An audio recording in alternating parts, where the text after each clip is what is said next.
The following program presents principles designed to promote good health and is not intended to take the place of personalised professional care. The opinions and ideas expressed are those of the speakers. Viewers are encouraged to draw their own conclusions about the information presented. Welcome to Healthy Living. I'm your host, Margot Marshall. Scientists have made the discovery that the brain is plastic. That is to say, the brain has the ability to be shaped or formed by new activity, even into old age. Today, we'll discover how CBT, or cognitive behavioural therapy, can help to shape it for the better.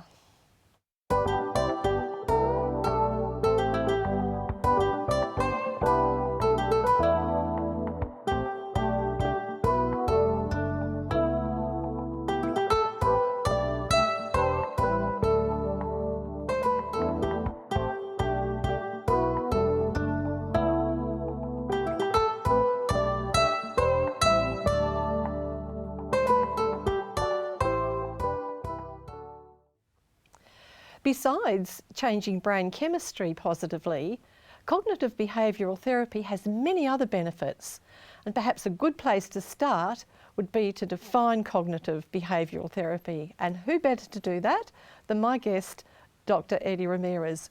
Welcome, Eddie. Thank you. What is cognitive behavioural therapy? Cognitive behavioral therapy, as its name says, is composed of three words. So we have the word therapy, which means treatment.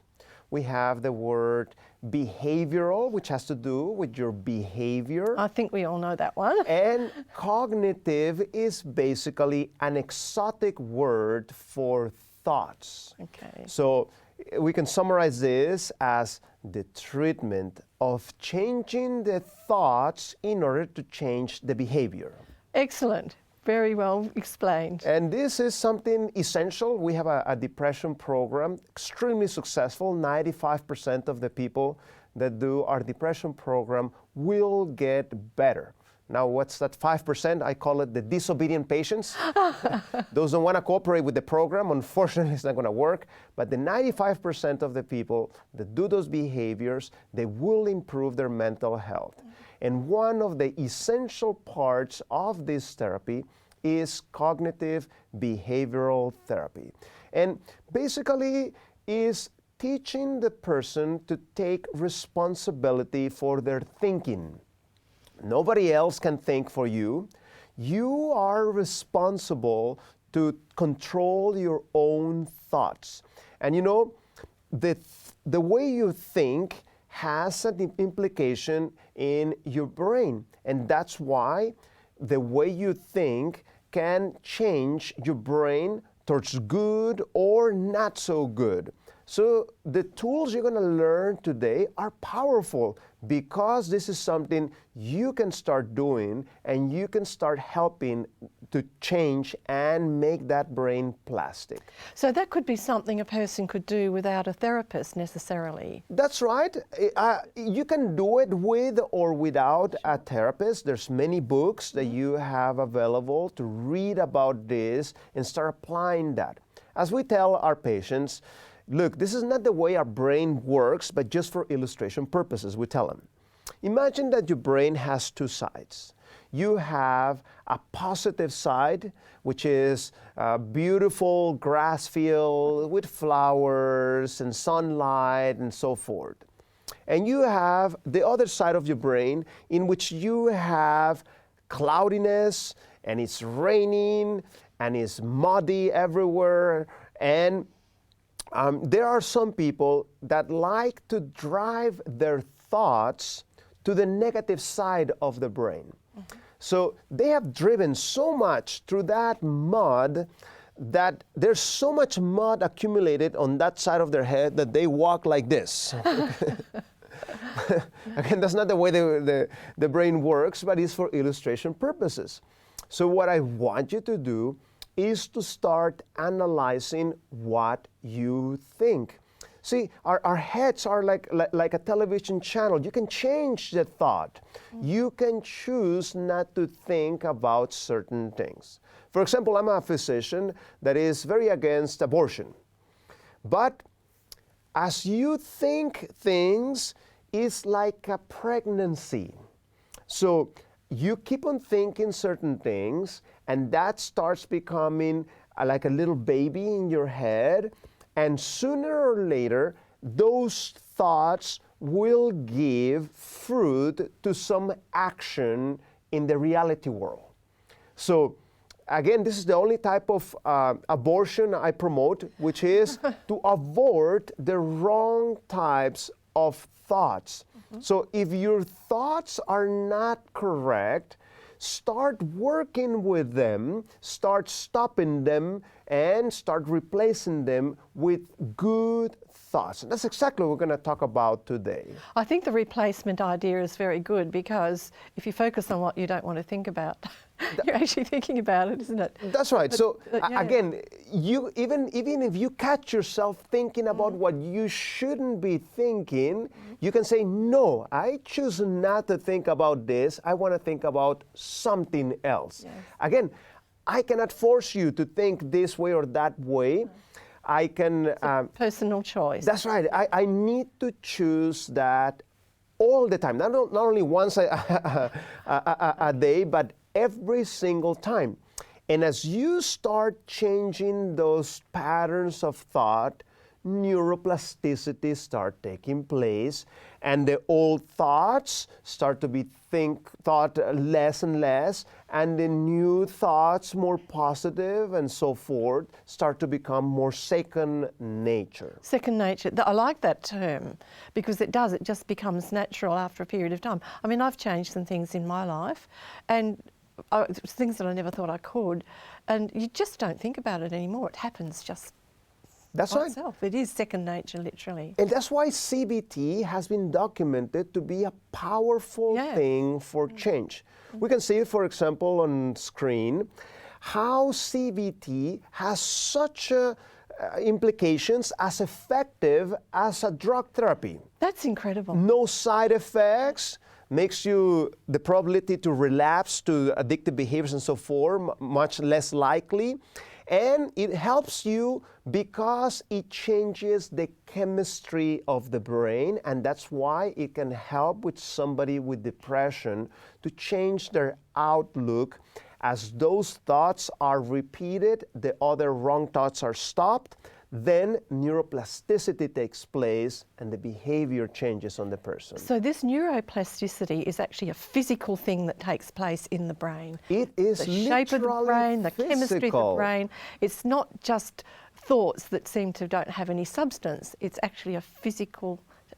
And this has only recently been discovered, fairly recently, is that right? Yeah, it's been documented recently. We have seen it many times, but it finally has been documented recently. And the thing is that the wrong types of thoughts will give you the wrong types of feeling.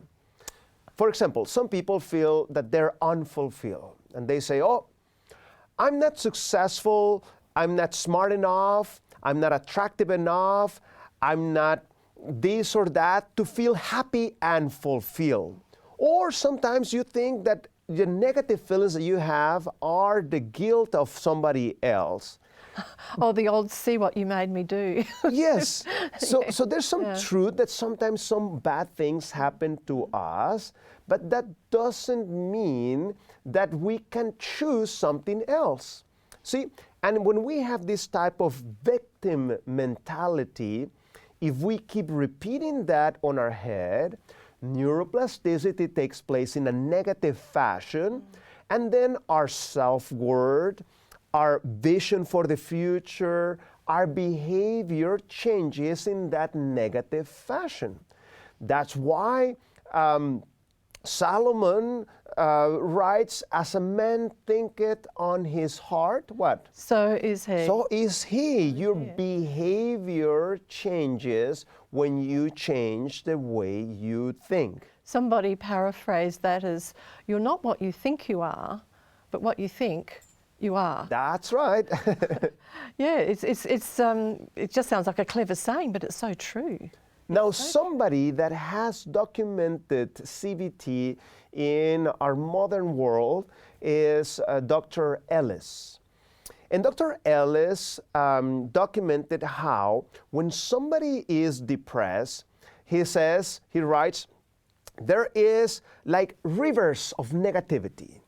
And he was very against religiosity, Albert Ellis. He writes down how religious belief is equal with emotional disturbance. And the more you do it, the more committed you are, the worse you are regarding your mental health. That's what he wrote on his beginnings of his clinical practice. Now, he was not a theoretical writer. In other words, he was not just writing theory, but he was actually in the clinical practice. So as he started treating patients in the clinical world, he started observing something. There were some people that were actually being benefited by certain religious practices. So even though he writes very negative about religious beliefs at the beginning of his career, he changed his thinking as he started seeing what was happening to the patients that had religious belief. And we can see in screen what he writes later on. He says, I can safely say that the Judeo-Christian Bible is a self-help book that has probably enabled more people to make more extensive and intensive personality and behavioral changes than all professional therapists combined. Oh my goodness, all of them combined. That's quite a statement coming from the position that he originally held. From somebody negative that didn't want to do anything with spirituality. He understood that those people that were having the Bible reading, praying type of behavior, he saw that that had a beneficial effect at the level of their thoughts that changed their behavior and that changed their outlook. That's how powerful the Bible is to change a life. And this is coming from somebody agnostic. You know? Yes. He hadn't. I gather he hadn't actually become a Christian, but he had understood the benefits. Maybe. So he is the one that started documenting this. Maybe he's got another chapter to write. That's right. You know, he still has an opportunity to choose otherwise, and we hope, you know, that he makes the right decision. Yeah.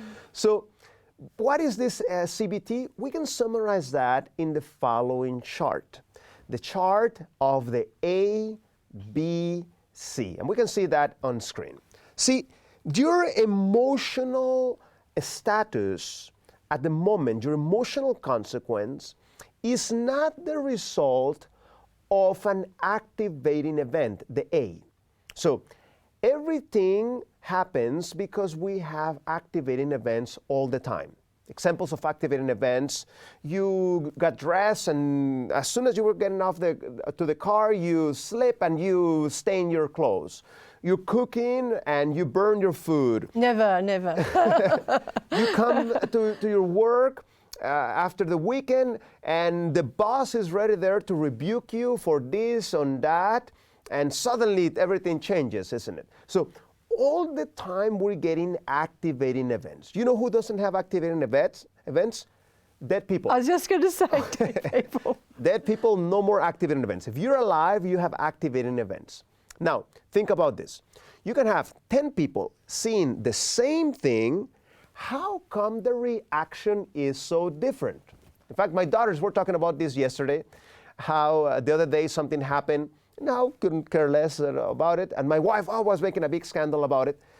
Why, even though we saw the same thing, how come our behavior is so different? CBT, ABC. A, activating event. We can see that on screen again. But between the activating event and the C, emotional consequence, there is a B, a belief system. So the belief system is actually what determines the emotional consequence. Let me give you an example. Suppose that I believe that nobody should ever call me after 10 p.m. at night on my cell phone. That's my belief system. Let me ask you this. What happens if my cell phone rings after 10 p.m.? I think you might be annoyed. Oh, I'm going to have joy and happiness in my heart. No, because the belief system is wrong, the emotional consequence will be wrong. So there are some people that try to run away from activating events, but this is a never-ending job. What we need to do, we need to work and deal with our belief systems. And that just sort of cuts in there, and that's the separating thing. That's what right. You believe about it. Okay. So by having those wrong belief systems, I'm going to have the wrong type of emotions, but not only of emotions, but also of actions. Therefore, we need to focus on identifying those belief systems and helping them to change. So I want to share with the audience today an interesting example that Jesus leaves to us on how you can change those wrong belief systems, and what tool and how did Jesus change that. Isn't that interesting? Yes, be very interested on an authority like that. So let us go to Luke. If you have a Bible, go and get your Bible. And we're going to read Luke on the 24th chapter. And if you could read for us verses 13 and 15. But before you read, let me just tell you the context. The disciples have witnessed the crucifixion, and there are a bunch of discouraged people. And we pick up the passage there on their way to Emmaus. All right, so you're wanting verse 13. 13 to 15. That's All right, so it says, "Now behold, two of them were travelling that same day to a village called Emmaus, which was 7 miles from Jerusalem. And they talked together of all these things which had happened. So it was, while they conversed and reasoned, that Jesus himself drew near and went with them." That's something, good news. When we are discouraged, Jesus is willing and happy to be with us to help us. Let us observe the way that this change happens. So let's, first of all, he comes to them, and what happens? Verses 16 and 17. All right, "But their eyes were restrained so that they didn't know him. And he said to them, 'What kind of conversation is this that you have with one another as you walk and are sad?'" That's 17. That's Go on. right. Okay, so what does he do? He starts to identify the wrong belief system. Now, isn't he omniscient? Doesn't he knows everything? Yes, he does, but he wanted them to recognize. So that's why he asked the question. So let's read from 18 to 20. "Then one of those whose name was Cleopas answered and said to him, 'Are you the only stranger in Jerusalem? And have you not known these things which happened there in these days?' And he said to them, 'What things?' So they said to him, 'The things concerning Jesus of Nazareth, who was a prophet, mighty in deed and word before God and all the people, and how the chief priests and our rulers delivered him to be condemned to death and crucified him. But we were hoping that it was he who was going to redeem Israel. Indeed, besides all this, today is the 3rd day since these things happened.'" You want me to go on there? No, till there. So you can see here, as you're reading this, you can actually identify the emotional state of these disciples. Do you think they were happy and joyfully saying these things? No, they were sad. They're complaining. They don't like it. They think it's horrible. And that's why when you complain, you actually affect those around you. It's not only affecting you, but then you start creating a negative feelings on those around you. And then verse 21. All right, 21. "But we were hoping that it was he who was going to redeem Israel. Indeed, besides all this, today is the 3rd day since these things happened." That was 21. Okay. So he just told the key issue. We were hoping that he was going to fulfill this and that. And we can see on the screen a little chart. Let us fill in that A, B, C. So we have A, which is the activating event. Jesus died, no question about it. Why did they have to see emotional consequence in the word sad, loss of hope, discouragement, and so forth? Because the B was wrong. According to them, Jesus was going to be a powerful king. In fact, when Jesus was doing these miracles and creating food and so forth, man, in their heads, they were like, woohoo, you know? Yeah. Here we're going to have this powerful army. Jesus is going to be our king. We're going to grab our swords. We're going to have food so we can go forward and battle our enemies. And we'll conquer those Romans and all these people that are afflicting us and so forth. Can you see where this is going? Yes. Yeah. Their belief system was wrong. That's why they're fighting. Oh, Jesus, who's going to be the Secretary of Defense and the Secretary of Education? I want to sit on your right hand and your left side and so forth, because they wanted to be part of that earthly government, even though Jesus over and over told them otherwise. So you can see here very clearly, A, activating event, C, wrong emotional consequence, and as a result of that was because they had the wrong belief system. Now, this is what is called an irrational belief. So what you need to do, you need to diagnose, dispute, deal. And that's exactly what Jesus does. He doesn't change the activating event, but he changes the emotional consequence by changing the B. And that's exactly what we're going to read in a minute. Don't remove your finger from the Bible. A remedy that Jesus uses is the remedy of spirituality. So let us read about it. Let us go to verse 26 and 27. All right. Can I go back to 25? Sure, go ahead. I think. Then he said to them, O foolish ones, and slow of heart to believe in all that the prophets have spoken. Ought not Christ to have suffered these things and to enter into his glory? And beginning at Moses and all the prophets, he expounded to them in all the scriptures the things concerning himself. So what did he do? He started from Moses. Which book in the Bible Moses writes? He wrote the first 5. The first 5. So from the Genesis. Right. And he goes through the prophets, because all these writers had documented with such a detail what was going to be the ministry of Jesus, where Jesus was going to be born, what Jesus was going to be doing in his ministry, where Jesus was going to, what type of death he was going to have, and all these things had been prophesied thousands of years before Jesus came to earth. And he told them himself plainly. And he over and over told them. But as we humans, sometimes they tell us something and block it out. It's not what you want to hear, goes out the other one. Yeah.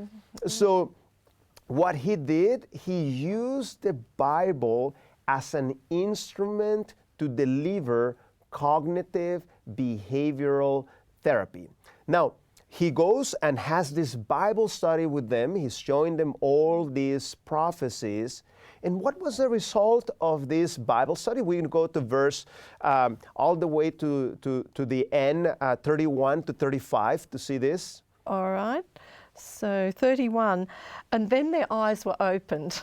That's right. Like that. Then their eyes were opened, and they knew him, and he vanished from their sight.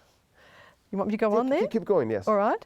And they said to one another, did not our hearts burn within us while he talked with us on the road and while he opened the scriptures to us?